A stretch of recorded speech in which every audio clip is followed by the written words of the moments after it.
اور یاد رکھیے گا، اچھی طرح ناراض مت ہوئیے گا، نبی کریم نے فرمایا وہ شخص دیوس ہے جسے اس بات کی پرواہ نہ ہو کہ اس کے گھر میں کون آتا جاتا ہے۔ دیوس مینس پتہ ہے آپ کو کیا ہوتا ہے؟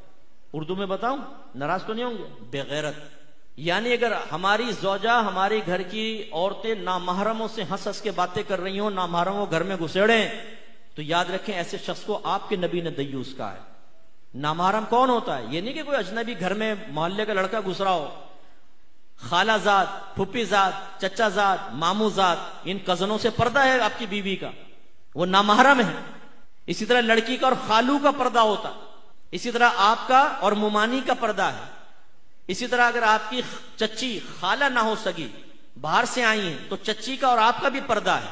ہمارے یہاں کہاں اس کا خیال کرتے؟ اللہ کے نبی پردے کے احکام بیان فرمائیں، اور ہماری حالت یہ ہے کہ اگر ہم اس طرح کی باتیں بیان کریں تو یہ عورتیں ہمارے خلاف بولنا شروع کر دیتی ہیں۔ ارے کیا ہم غاروں میں چھپ کے بیٹھ جائیں؟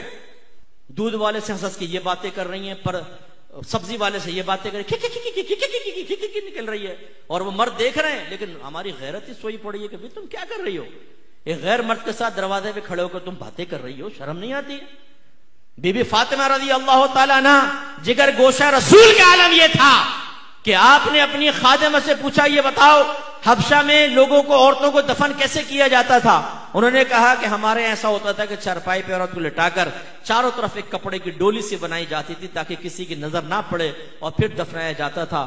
بی بی فاطمہ رضی اللہ تعالیٰ عنہ نے کہا مجھے اسی طرح دفنانا، اور فرمایا اگر میں فوت ہو جاؤں تو رات کے وقت میری میت کو لے کے جانا تاکہ کسی غیر محرم کی نظر میری چارپائی تک پر نہ پڑے۔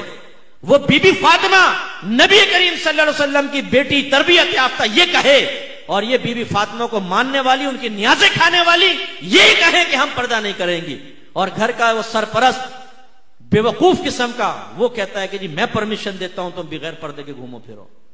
یعنی کتنی بہنیں مجھے ایسی ملی ہیں جو یہ کہتی ہیں کہ ہمارے شوہر یہ کہتے ہیں کہ میرے دوست آئیں، رشتہ دار آئیں، بلا پردہ سامنے بیٹھو۔ اور ایک شوہر نے تو دلیل یہ دی کہ دیکھو جب میں اپنے دوستوں کے گھر جاتا ہوں ان کی بیویاں میرے سامنے بیٹھ جاتی ہیں۔ یعنی وہ تم اگر بغیرت ہو، وہ اپنی بیویوں کو بغیرت بنا کے تمہارے سامنے بٹھائے تو تمہاری بیوی بھی بغیرت بن کے تمہارے دوستوں کے سامنے بیٹھے اور دعوت نظارہ دے۔ مرد کی نیت کا کیا معلوم؟ ہم میں سے کتنے ایسے بیٹھے ہوں گے جو لوگوں کے سامنے بڑے یوں محتاط بنتے ہیں، لیکن ٹیڑھی ٹیڑھی آنکھوں سے شادی بیاہ کے اندر سب دیکھ لیتے ہیں نا، لال والی کپڑے والی دیکھ، اچھا کر رہے یوں ہوں گے، انگلیوں کے جھروکے سے دیکھ لیں گے، اور بیوی ساتھ بیٹھے ہوگی اسکوٹر پہ، پتہ ہے بیوی بیٹھی ہو تو ٹیڑھی آنکھوں سے دیکھے گا نا وہ ساتھ میں جاتی ہوئی عورت کو، بعضوں کو ٹکرا بھی جاتے ہیں گاڑیوں سے۔ تو جب ہماری نیتوں میں اتنا فطور ہے کہ شیطان کچھ نہ کچھ ڈال دیتا ہے، تو آپ نے کیسے سمجھا کہ گھر کی عورت کے شیطان سے بالکل پاک و صاف ہو گئی؟ شیطان اس کے ذہن میں خیال نہیں ڈال سکتا، غیر مرد کی طرف اس کی توجہ نہیں جا سکتی۔ یہ ہماری ذمہ داری ہے کہ ہم اس کو روکیں۔ نبی کریم تو یہ کریں اور ہم نہ کریں، غلط چیز ہے نا۔ ایک مرتبہ نبی کریم صلی اللہ علیہ وسلم حجرے میں داخل ہوئے، سیدہ عائشہ صدیقہ رضی اللہ تعالیٰ عنہ کے پاس ایک شخص کو بیٹھے ہوئے دیکھا، چہرے انور کا رنگ بدل گیا، جلال کے آثار نمایاں ہوئے۔ سیدہ عائشہ نے عرض کیا رسول اللہ یہ میرے رضائی بھائی ہیں، یعنی ہم نے ایک ہی ماں کا دودھ پیا ہے۔ تو پھر